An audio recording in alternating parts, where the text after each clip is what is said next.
more power in hell is gonna steal my peace. 10,000 enemies, they will end up on their knees. When I'm hopeless, I can know this, you're with me. Your light will terrify the dark. I call upon the name that tears the night apart. My doubt will answer to your scars, and fear will have no place, no hold upon my heart. Your light will terrify the dark. Your light will terrify the dark.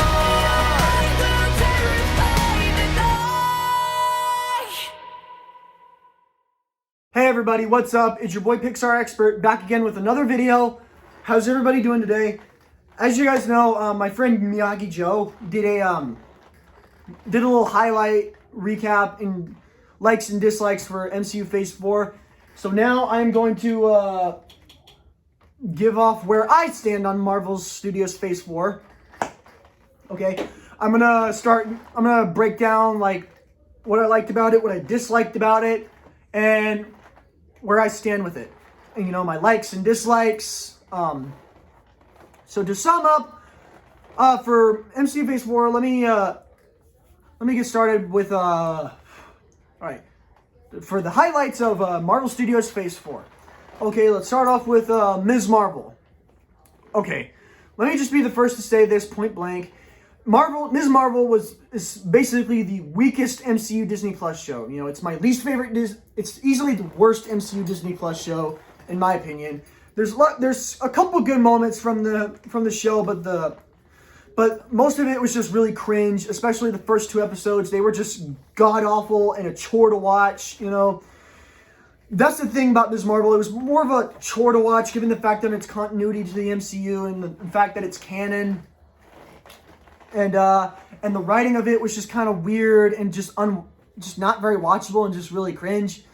And there was one part in the first episode that extremely triggered me and hurt me as both a Marvel fan and a comic book fan, saying that, you know, that it was her saying that Captain America and Iron Man didn't put much effort in the final battle in Endgame, and that really triggered me. And it said that Captain Marvel did all the work and stuff, when she was only in it for like half the final bit of the battle. And that's what really triggered me as a Marvel fan, even though it's not true. Alright, next up, Black Widow. MCU's Phase 4's first movie. Black Widow. Honestly, as much as I don't know where you guys stand on this, but I need to be honest here. Black Widow, the film was basically, it was like many years too late, you know. Basically, there were a couple good moments that were enjoyable in Black Widow, but overall, it wasn't that good of a movie. You know, most of it was just kind of mediocre, and the plot was kind of mediocre. It was good, but it wasn't great, you know. It was just kind of like, yeah, the plot just didn't really work, and but obviously Florence Pugh and David Harbour were the best parts of that movie. And obviously basically the trouble that Scarlett Johansson had with that movie just made things take a turn for the worse with it. And there were so many problems surrounding it, especially with the female Taskmaster. Obviously, that was the biggest letdown of the film, because I know everybody loved Taskmaster.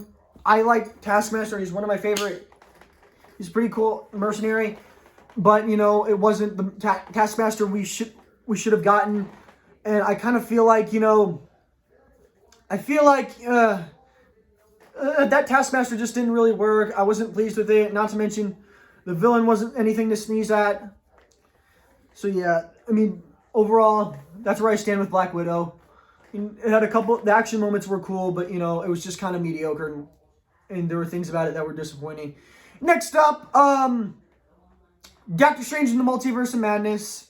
To be honest here, with this, I mean, there were a couple good moments for Multiverse of Madness, but overall, there are things about it that were just very disappointing. There were a lot of things in that movie that were cut, The Illuminati were killed off way too easily. The marketing was just kind of...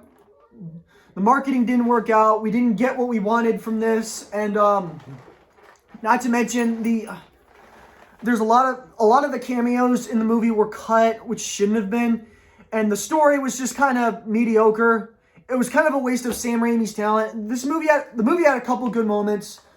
But honestly, I mean, there's a lot of things I didn't enjoy about it that kind of disappointed me. And the plot was just kind of, bland. And it was hardly even Doctor Strange's movie, it was basically Wanda's, They gave way too much attention to Wanda, and I don't think Doctor Strange got enough credit in this movie. It was hardly even his film. It's more Wanda and America Chavez's movie. It was basically a sequel to WandaVision. That's all it was.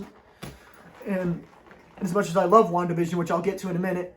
Next up, She-Hulk, even though it's currently going on right now.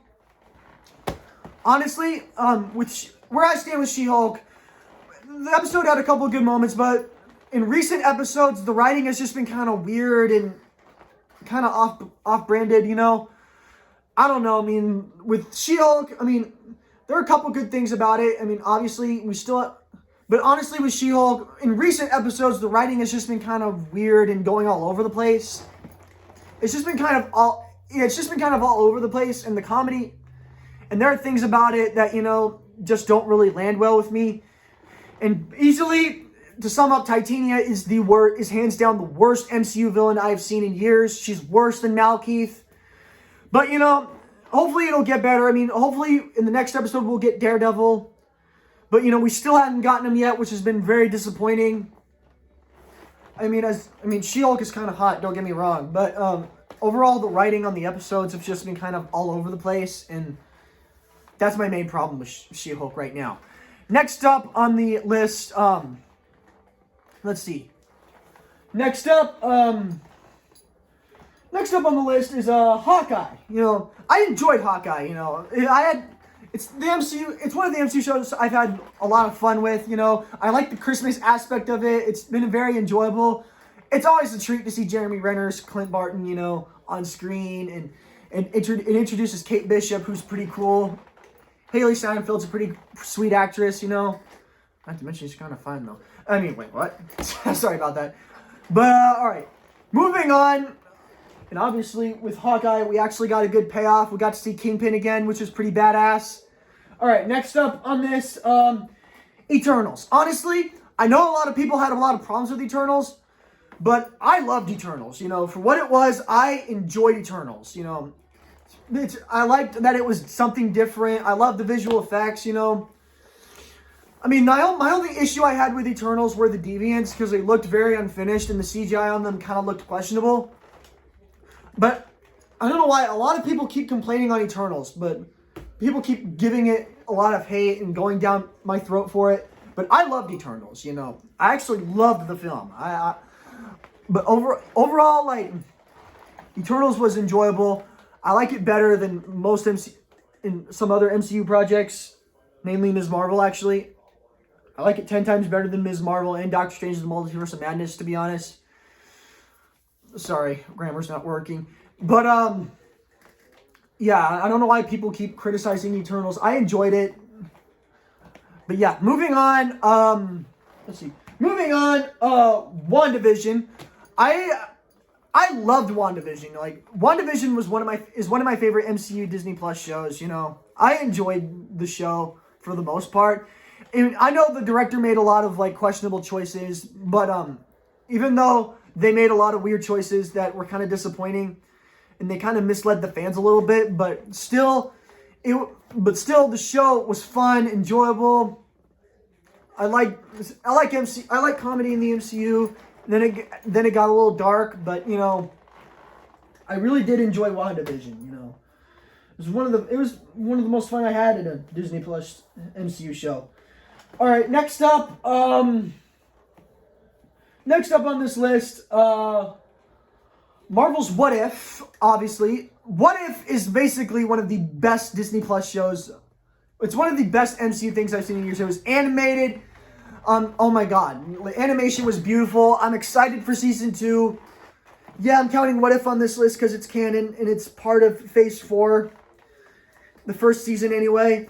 And I love the anthology on it, and I love the stories that it was giving, like Party Thor, Captain Carter, not to mention T'Challa as Star-Lord, not to mention Party Thor. I enjoyed everything about What If. I enjoyed a lot about What If. My only problem was the length on the episodes. They were too short. But I hope the episodes will get longer in Season 2. Next up on this list, Moon Knight. Okay, obviously, I loved Moon Knight. I mean, hell, during this Marvel, I just kind of wanted to go back to watching Moon Knight, you know. Dude, Moon Knight, the action in that was great. The CGI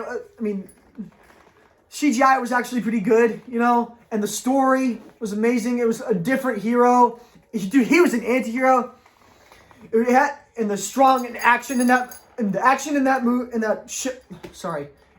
in that show was amazing. The story was great. The characters were amazing. I hope to see more of Mark Spector in the near future for the MCU. I definitely love Moon Knight.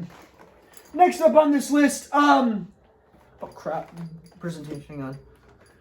Next up on this list, on this lineup, Loki. Okay, Loki so far is one of my favorite shows in general. One of my favorite TV shows, and basically one of my favorite MCU Disney Plus shows. I love so much about it, you know. Everything about, I love the writing, you know. I love that, you know. Seeing Tom Hiddleston, you know, on screen is a treat. The action was pretty cool, and I love the payoff that we got in Loki. I love that. It was a good payoff, and it gave us a look at the next MCU big baddie, Kang the Conqueror, whom I can't wait to see in Ant-Man and the Wasp: Quantumania and Avengers: The Kang Dynasty. I also definitely cannot wait for Loki Season 2, and I hope we get a trailer soon. But yes, looking forward to Loki Season 2. Next up, The Falcon and the Winter Soldier. Okay, I know The Falcon and the Winter Soldier was kind of a slow burn at the start, but overall, the action was pretty cool. The villain was kind of an issue, but seeing Zemo again was pretty cool. I wish we got more of him in the mask, and I wish we got to see him with a sword, but the action was pretty cool, and it gave us one of the best MCU fight scenes in a long time between Sam, Bucky, and John Walker. I thought that fight scene was amazing and chilling. Dude, I just love, the action, the choreography in The Falcon and the Winter Soldier. I just love everything about it. Gave me some John Wick vibes, so yeah, I definitely can't wait to see more of Sam and or Bucky in the future. And I can't wait. I actually thought John Walker's character was kind of entertaining for the most part. I know a lot of people criticized him for his Captain America, but I know he was kind of a douchebag, but his character was pretty entertaining for the most part. And next up on here, Thor: Love and Thunder.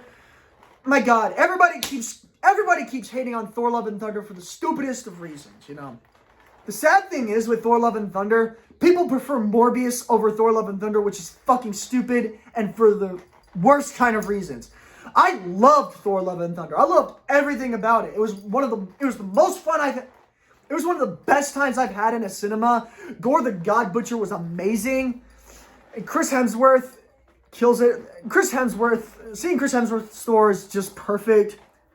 And seeing Jane Foster again was pretty cool as the Mighty Thor.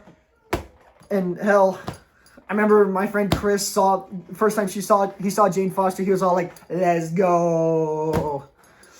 Dude, I loved Thor: Love and Thunder. I don't know why people. And the sad thing is, people prefer Morbius over Thor: Love and Thunder because of the fucking memes, which is fucking ridiculous. All right, it's ridiculous how people keep praising Morbius but criticizing Thor: Love and Thunder and giving it hate. You know, that's what's stupid. You know, I loved Thor: Love and Thunder. I don't know why everyone keeps. I know why. I understand. Maybe too much humor, but the humor in this landed I loved the humor in this, you know. The humor was great, and the story was awesome. All right, next up on this list, Shang-Chi and the Legend of the Ten Rings. Dude, Oh my god, dude, Shang-Chi was amazing, you know. The choreography in this was awesome. And that train fight scene in Shang-Chi, dude, that got me hot. That gets me hyped every time in my adrenaline going. The music, what's going on, dude. Dude, it basically kind of rivals the elevator scene in Captain America the Winter Soldier, even though I loved the elevator scene in Captain America the Winter Soldier. But dude, the bus fight in Shang-Chi's amazing. I just love everything about it. It keeps getting my adrenaline going every time. Every time I see that scene, it gets my adrenaline going. I like how it's like the most fun I've seen in an MCU. It's like one of the most funnest scenes I've seen in an MCU film. It's amazing. And I loved that I loved everything about Shang-Chi, basically. And finally, last but not least, I don't care what Sony says I don't care what Sony thinks or says. I don't care what Sony thinks they can do with Spider-Man No Way Home. But yes, Spider-Man No Way Home, dude, everything about that was amazing, you know. Easily Spider-Man No Way Home is the best film out of Phase 4. In my book, it's the best film out of Phase 4. It counts in the MCU. It's canon. Who cares what the fuck Sony thinks they can do with it? Okay, it's hardly even Sony's film. It belongs in Marvel Studios. It's in the MCU.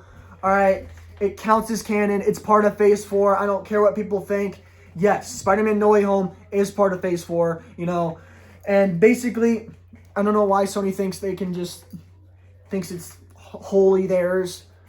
But, you know, so I still think Sony should definitely surrender the rights of Spider-Man back to Marvel Studios ASAP after that monstrosity that was Morbius.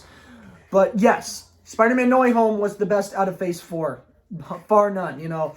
We got to see Toby and Andrew again. We got to see old villains come back. And, dude, we got one of the most... Dude, seeing Tom Holland struggle against the Green Goblin like that, dude, just kind of made me remember how fucking brutal that Willem Dafoe's Green Goblin can be, dude.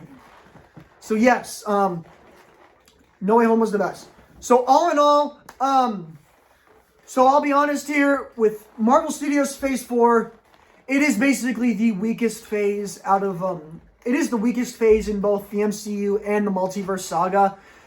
I really hope Black Panther Wakanda Forever is good, and I hope it's enjoyable. I'm still looking forward to it. I hope it ends Phase 4 with a bang, because that's where they're going to end Phase 4 with Black Panther Wakanda Forever. Hell, its final trailer just came out recently, and I'll break that down in my next video. But yes, Phase 4 had a couple good moments, but easily it's the weakest phase of the MCU for apparent reasons. Where do you guys stand on Phase 4? Are you guys excited for Black Panther Wakanda Forever? Let me know what you guys think in the comments below. Thank you guys for watching. Be sure to like, comment, share, and subscribe like always. And I will see you all in the next video. Thanks for watching.